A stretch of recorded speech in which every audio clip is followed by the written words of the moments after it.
पिछले एपिसोड में हमने देखा था कि डोंगफेंग ने यहाँ पर अपनी दाव बॉडी को समन कर लिया था और इतने दिनों की मेहनत के बाद फाइनली उसकी दाव बॉडी जाकर अवेक हो जाती है और उसको पता चलता है कि उसकी दाव बॉडी असल में डीमन पावर से भरी हुई है। उसकी एक डिमोनिक दाव बॉडी है और उसका इस्तेमाल करते हुए वो काफी ज्यादा खुश था कि मैं यहाँ पर अब अपने सारे दुश्मनों का मुकाबला कर सकता हूँ और उसके बाद मैं अपने क्लान के मेंबर को बचा लूंगा। तो वो यहाँ पर अपनी दाव बॉडी का इस्तेमाल करते हुए जितने भी उसके दुश्मन थे सभी के साथ फाइट करने लग जाता है और उनको वो बहुत मारता है। कोई भी उसके सामने जल्दी नहीं टिक पा रहा था। ऐसा लग रहा था कि डोंगफेंग यहाँ पर जीत जाएगा, पर तभी वहां पर एक एम्परर आकर पहुंच जाता है जिसने यहाँ पर डोंगफेंग के ऊपर अटैक करते हुए उसकी दाव बॉडी को डिस्ट्रॉय कर दिया था ताकि वो यहाँ पर डोंगफेंग की जान ले सके। जिसके बाद यहाँ से ये एपिसोड शुरू होता है। इस एपिसोड की शुरुआत में अब डोंगफेंग की दाव बॉडी डिस्ट्रॉय हुई थी तो उसको वापस से बनाने के लिए थोड़ा सा टाइम लगेगा, लेकिन इसी चीज का फायदा उठाते हुए उस एम्पायर ने यहाँ पर डोंगफेंग के ग्रैंडपा को पकड़ लिया था और वो यहाँ पर डोंगफेंग को चिल्लाते हुए कह रहा होता है कि जल्दी से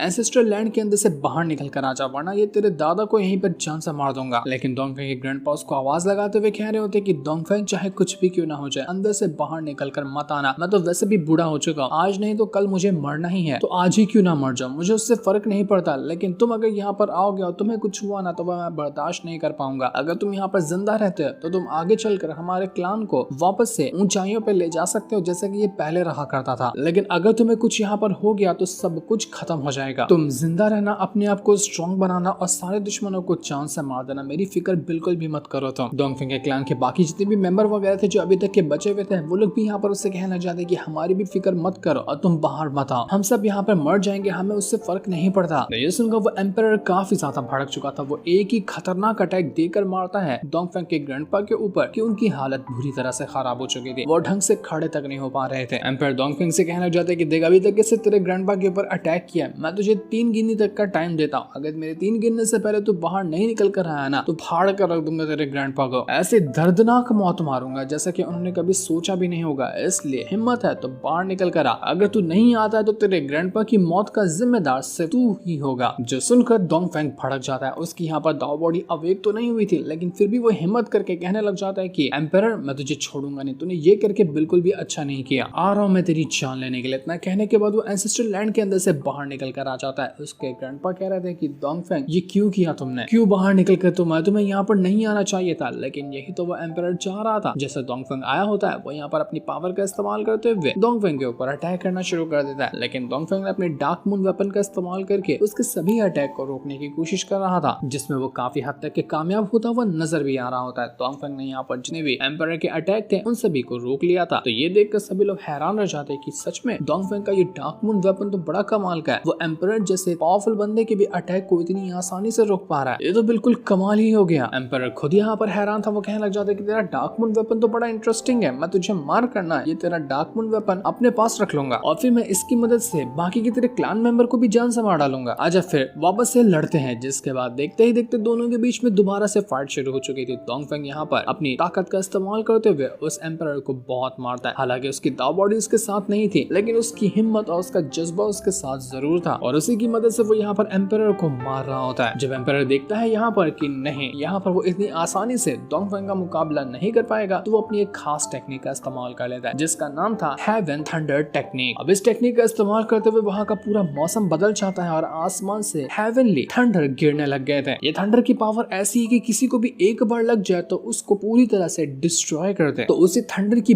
बारिश करवा दिया था इस एम्परर ने यहाँ पर, ताकि वो सारे थंडर मिलकर डोंगफेंग को जान से मार डाले, उसको चलाकर खत्म कर दे। ये देखकर सभी लोग एकदम घबरा जाते कि नहीं डोंगफेंग तुम्हें इससे बचना होगा, ये थंडर तुम्हें नहीं लग सकता वरना तुम्हारी जान तक जा सकती है। लेकिन डोंगफेंग यहाँ पर पूरे जोश में उस एम्परर के साथ फाइट कर रहा था। वो उसको मार मार कर उसकी हालत खराब किए जा रहा होता है, लेकिन एम्परर तो यहाँ पर बस अपनी थंडर टेक्निक को और ज्यादा स्ट्रॉन्ग बनाया जा रहा था और जिस चीज का डर था वही चीज यहाँ पर हो जाती है। वो थंडर अटैक सीधा जाकर लग जाता है डोंगफेंग को और उसने यहाँ पर पूरी तरह से जकड़ लिया था उसे। एक नहीं बल्कि इतना ज्यादा थंडर अटैक उसको जाकर लगा था जिसकी कोई हद नहीं थी। वो पूरा थंडर से घिर चुका था। एम्परर कह रहा था कि बड़ा मजा आया, अब मैं यहाँ पर इसी मौके का फायदा उठाते हुए तेरी जान ले लूंगा। तो वो यहाँ पर तुरंत ही एक और खतरनाक अटैक देकर मार देता है डोंगफेंग के ऊपर। अब एक तो बेचारा थंडर की पावर से पहले से जूझ रहा था, अब इस अटैक लगने की वजह से उसकी हालत पूरी तरह से खराब हो जाती है। वो खून की उल्टियां करने लग गया था। वो कहने लग जाता है कि नहीं, मुझे लगा था कि मैं यहाँ पर अपने क्लान मेंबर को बचा लूंगा, पर अफसोस कि मैं यहाँ पर ये नहीं कर पाया। अपने क्लान मेंबर को तो छोड़ो, मैं यहाँ यहाँ पर खुद को भी नहीं बचा पा रहा हूँ, लेकिन मैं ऐसा होने नहीं दे सकता, मुझे मेरे क्लान मेंबर को बचाना है। पर ये कहते कहते ही वो वहाँ पर बेहोश हो चुका था।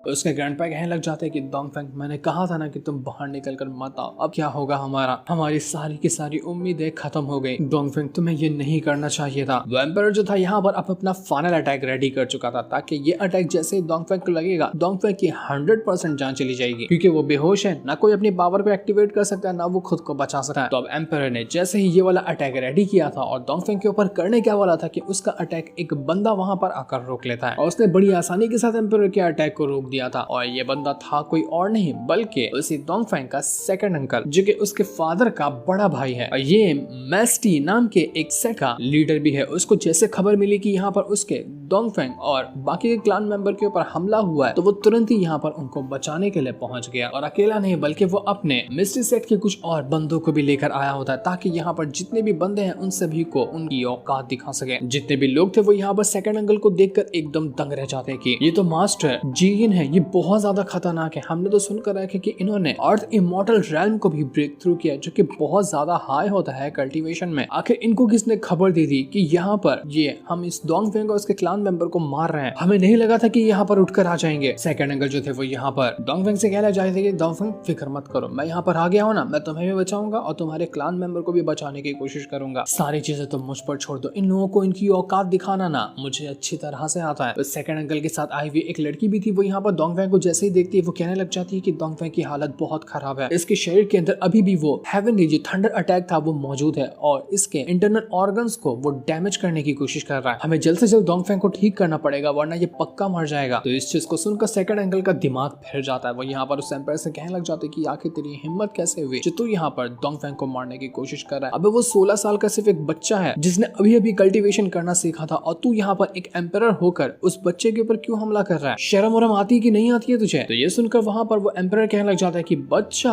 वो बच्चा है, जरा इसकी दाव बॉडी तो चेक करना, वो बिल्कुल एक डिमोनिक दाव बॉडी है। और वैसे डिमोनिक दाव बॉडी एक ह्यूमन के कल्टीवेटर के ऊपर बिल्कुल एक मुसीबत की तरह मंडरा सकती है। उस डिमोनिक दाव बॉडी की मदद से वो ऐसा कहर मचा सकता है जिससे हम ह्यूमंस के कल्टीवेटर टिक नहीं पाएंगे उसके सामने। इसलिए मैंने कोशिश की कि मैं यहाँ पर इस डोंगफेंग को अभी मार दूं, ताकि आगे चलकर ये और ज्यादा स्ट्रॉन्ग और अपनी दाव बॉडी को और ज्यादा पावरफुल ना बना सके, वरना अगर ये हुआ तो ऐसी तबाही ये लाएगा जिससे कोई भी इंसान नहीं बच पाएगा। ये डोंगफेंग हमारे इमॉर्टल अलायंस के लिए एक बहुत बड़ा खतरा है, इसलिए मैं यहाँ पर इस खतरे को जड़ से मिटाने के लिए आया हुआ था, और जो कि मैं करके ही रहूंगा चाहे कुछ भी क्यों ना हो जाए। अब मुझे तू रोकने के लिए आ या कोई भी रोकने के लिए, मुझे उससे फर्क नहीं पड़ता। तुझे तो उल्टा यहाँ पर हमारा साथ देना चाहिए कि हम इमॉर्टल अलायंस को बचाने की कोशिश कर रहे हैं इस तरह के डीमन से, और तू यहाँ पर इसी डीमन का साथ दे रहा है। ये करके ना तू भी बहुत बड़ी गलती कर रहा। तुझ पर भी इल्जाम लगाया जा सकता है डीमन का साथ देने का, जैसे कि तेरे छोटे भाई के ऊपर लगाकर उसको कैद कर दिया गया। तो ये सुनकर यहाँ पर सेकंड अंकल कहने लग जाता है कि मान लिया कि चलो यहाँ पर डोंगफेंग के पास डिमोनिक दाव बॉडी है, लेकिन कभी उसने किसी को नुकसान पहुंचाया है क्या? अगर वो किसी को नुकसान पहुंचाता तब समझ में आता कि ये इमॉर्टल अलायंस के ऊपर खतरा है, लेकिन जब तक वो किसी को नुकसान नहीं पहुंचाता आखिर तुम लोग कैसे उसको एक खतरा मान सकते हो? मेरे भाई ने 20 साल तक के इस इमॉर्टल अलायंस का साथ दिया, अपनी जान हथेली में डालकर उसने इमॉर्टल अलायंस को बचाने की कोशिश की, लेकिन तुम लोगों ने उसके साथ क्या किया? एक झूठा आरोप लगाकर उसको काल कोठरी में बंद करके रख दिया। क्या सिला मिला उसको तुम लोगों का साथ देने का? इसलिए आखिर मैं यहाँ पर तुम लोगों की बातें क्यों ना मानूं? इसलिए मैं आखिर यहाँ पर तुम लोगों की बातें आखिर क्यों ही मानूं? जो मेरे छोटे भाई के साथ तुम लोगों ने यहाँ पर किया है ना, उसका भी हिसाब किताब तुम लोगों से लेना बाकी ही है। तो ये सुनकर बाकी लोग यहाँ पर सेकंड अंकल से कहने लग जाते हैं कि आपने ये करके ना बहुत बड़ी गलती की है, अब आपको भी एक इमॉर्टल अलायंस के लिए खतरा माना जा रहा है, और इसके बाद इमॉर्टल अलायंस को जो करना होगा ना अपने हिसाब से वो कदम लेने के लिए तैयार है, तो आप इससे बच के ही रहना। अब आप भी हमारे लिए एक दुश्मन बन चुके हैं। ये इमॉर्टल अलायंस जितने भी ह्यूमंस के सेक्ट वगैरह है उन सभी को मिलाकर बनाया जाता है। जितने भी ह्यूमन के सेक्ट है वो सभी इमॉर्टल अलायंस के अंदर ही आते हैं, और उसी में डोंगफेंग का सेक्ट भी एक मेंबर हुआ करता था, लेकिन उसके फादर के ऊपर गलत इल्जाम लगा दिया कि वो डीमंस के साथ मिला हुआ है, जबकि इमॉर्टल अलायंस के लिए उन्होंने अपनी कई बार जान भी दांव पर लगाई थी। सेकंड अंकल यहाँ पर कहने लग जाते कि मुझे पता है कि आखिर तुम लोगों की चाल क्या है। तुम लोग यहाँ पर डोंगफेंग को मारकर उससे उसका वो स्टोन हासिल करना चाहते हो जो कि उसके फादर ने उसको ला कर दिया था, और उसकी कल्टीवेशन छीनते हुए जो भी उसके पास ट्रेजर वगैरह होंगे ना, जिसकी मदद से उसने यहाँ पर अपनी पावर को अवेक किया है, वो सब हासिल करना चाहते हो ताकि उसका तुम अपने लिए फायदा उठा सको। क्योंकि मैं तुम लोगों की हरकतों से ना पूरी तरह से वाकिफ हूँ कि तुम लोग कितने घटिया इंसान हो सकते हो, इसलिए आज मैं यहाँ पर आया हूँ तुम लोगों को सबक सिखाने के लिए। अगर तुम्हारे अंदर हिम्मत है ना तो मुझसे लड़कर दिखाओ। एक 16 साल के बच्चे से लड़कर तुम लोग यहाँ पर अपने आप को हीरो समझ रहे हो। तुम्हारी अभी की अभी सारी हीरोगिरी ना मैं निकालता हूँ।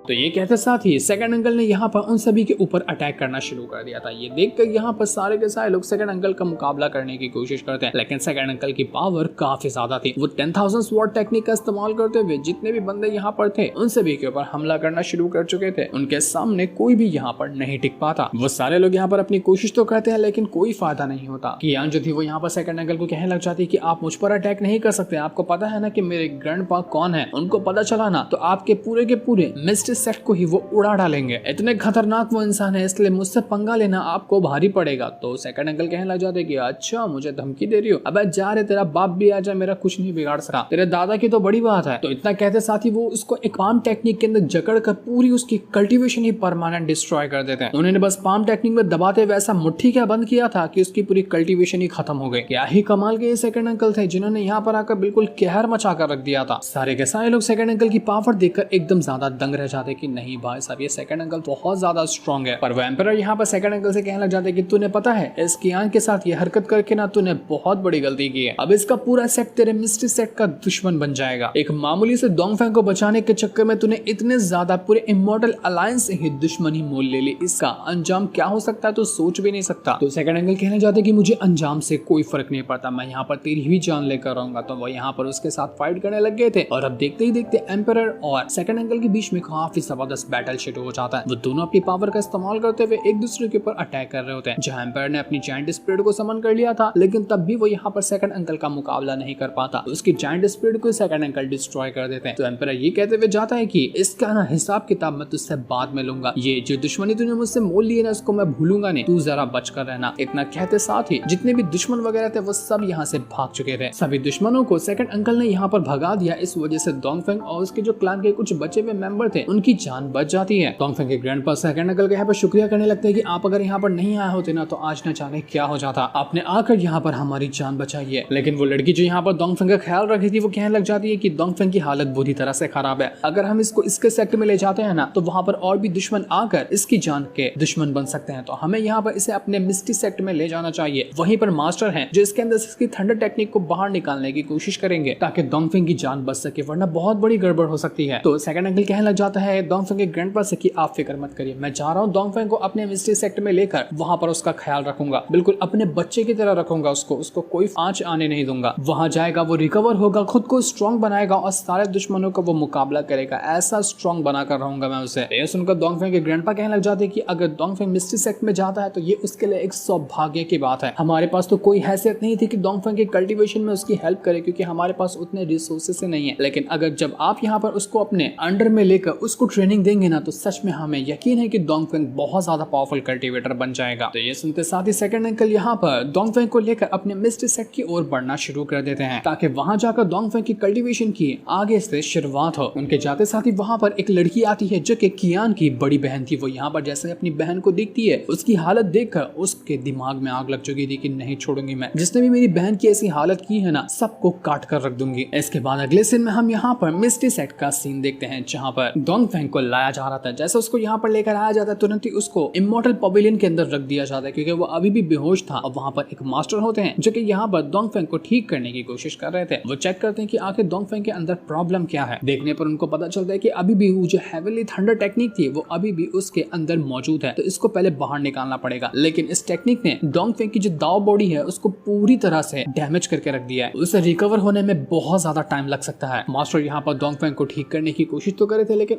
को ये करते हुए एक बड़ी हैरान कर देने वाली बात का पता चलता है कि असल में डोंगफेंग के पास एक नहीं बल्कि डुअल दाव बॉडी है। एक उसकी डिमोनिक दाव बॉडी है और दूसरी जो है उसकी हेवन वाली पावर की दाव बॉडी है। जिस चीज को देखकर मास्टर बिल्कुल हैरान रह गए थे कि तो बड़ी अजीब और कमाल की बात है कि डोंगफेंग असल में दो दाव बॉडी को रखता है। तो देखो अभी यहाँ पर वो थंडर का अटैक लगने से उसकी जो हेवन की दाव बॉडी है वो तो ठीक है, लेकिन डिमोनिक दाव बॉडी जो है ना उस पर बहुत ज्यादा असर पड़ा है। तो मैं यहाँ पर डोंगफेंग की डिमोनिक दाव बॉडी को सील कर रहा हूँ ताकि कुछ टाइम के लिए सील रहेगी ना तो डोंगफेंग की कम से कम जान बच जाएगी। लेकिन अगर इसकी डिमोनिक दाव बॉडी को सील नहीं किया गया ना तो ये बुरी तरह से डैमेज होकर इसकी खुद की जान ले लेगी। पर ये करना बहुत ज्यादा मुश्किल होगा। अगर ये करने से बाद में आगे चलकर डिमोनिक दाव बॉडी अवेक नहीं होती है ना, मतलब कि समझ लो कि इसकी डिमोनिक दाव बॉडी हमेशा के लिए खत्म हो जाएगी। सील करने का मेथड कोई भी इजी नहीं है, पर अगर हमें यहाँ पर डोंगफेंग की जान को बचाना है ना तो उसकी डिमोनिक दाव बॉडी को सील करना ही पड़ेगा। तो यहाँ पर मास्टर जो थे वो यहाँ यही काम करना शुरू कर देते हैं।